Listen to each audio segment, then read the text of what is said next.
Morning. Myself Shikla Devi, Assistant Professor in Rohini College of Engineering and Technology. Today we are going to discuss the subject CS8602 Compiler Design. In Compiler Design, the Unit 2 is Syntax Analysis. In this, we are going to discuss the topic Shift Reduce Parser.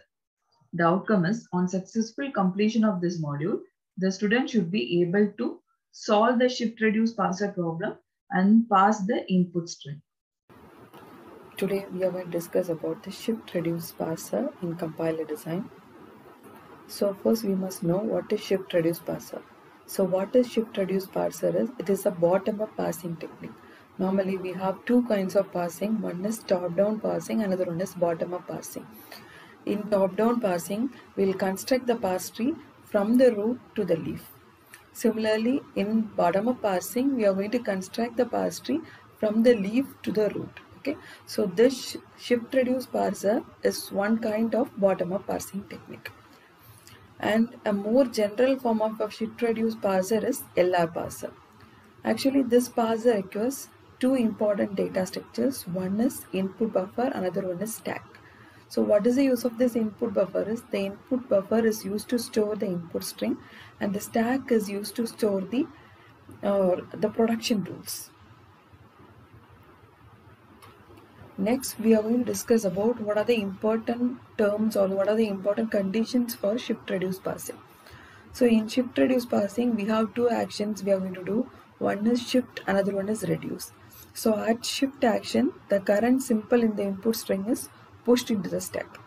At the reduce operation, the symbol will be replaced by the non-terminal. Okay, normally in the production, in the symbol at the right side is called as the non-terminal, in the left side may be the production values. Okay, so at each reduction the symbol will be replaced by its non-terminal. So now we are going to consider a grammar and we are going to solve this grammar by using shift reduce parsing technique. So consider a grammar S derives S plus S, S derives S into S and S derives ID. We are going to perform shift reduce parsing for the input string ID plus ID plus ID. So for this, first what we are going to do is we are going to construct a table. So in the table we must draw a stack, input buffer and the parsing action. So normally the initial value of the stack is the dollar symbol. In the input buffer you are going to store the input. So what is the input given? The input given is ID plus ID plus ID. Finally add $1 along with this. So first we are going to perform shift operation. What is shifting is we are going to shift the first symbol on the input buffer to the stack.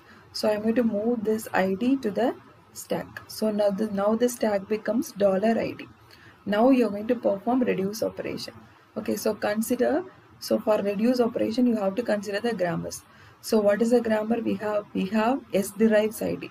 So instead of ID we are going to replace that with the S. Okay, so here instead of this terminal you are going to replace that with the non-terminal.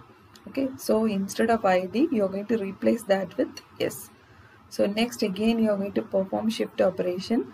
So this plus is moved to the stack. Now this stack becomes S plus. So now S plus, there is no production related to S plus. So again you are going to perform shift operation. So the ID is moved again to the stack. So now the stack becomes S plus ID. Now the ID is a terminal. So you are going to make it as a non-terminal by using the production S derives ID. So you are going to replace this ID with S. So this the stack value becomes $S plus S. So we know that we have a grammar called S derives S plus S. So you are going to replace this S plus S with the S. Okay, so that we are going to do. That is what we call it as the reduction part of this. So before doing this, we have two more symbols on the input buffer. So you are going to perform shift operation. So in the shift operation again you are going to shift this plus to the stack. So the stack becomes S plus S plus. Okay. Then again we have an ID. Again you are going to shift to the stack. So this becomes S plus S plus ID. So now you are going to replace the ID by using the reduce operation of reduce by using S derives ID. So now the stack value is s plus s plus s. Now you are going to perform reduce operation from the top of the stack. So first you are going to consider this s plus s. So we know the production that s derives s plus s. So replace s plus s by s. So now the stack becomes s plus s. Again we are going to apply the same reduction principle. So reduce the operation by using the production s derives s plus s. So instead of this s plus s, you are going to use s. Okay. So finally we are getting the starting symbol at the stack, and in the input buffer is also empty. So we can say this particular input string is accepted by the grammar. Thank you. Now we are going to discuss some gate questions in shift reduce parser. The first question is, which of the following be sufficient to convert an arbitrary CFG to an LL of 1 grammar?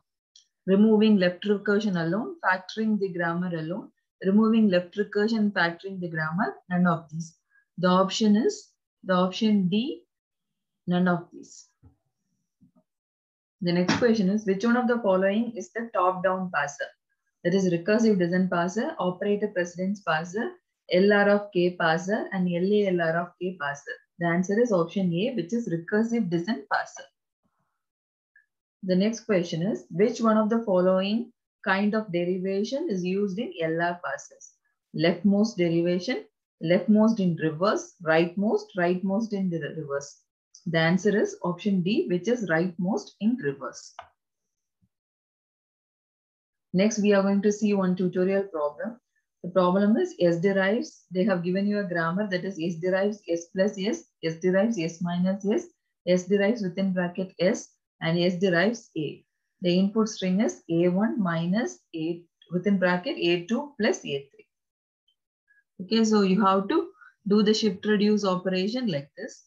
That is, the particular input string is accepted by the given grammar.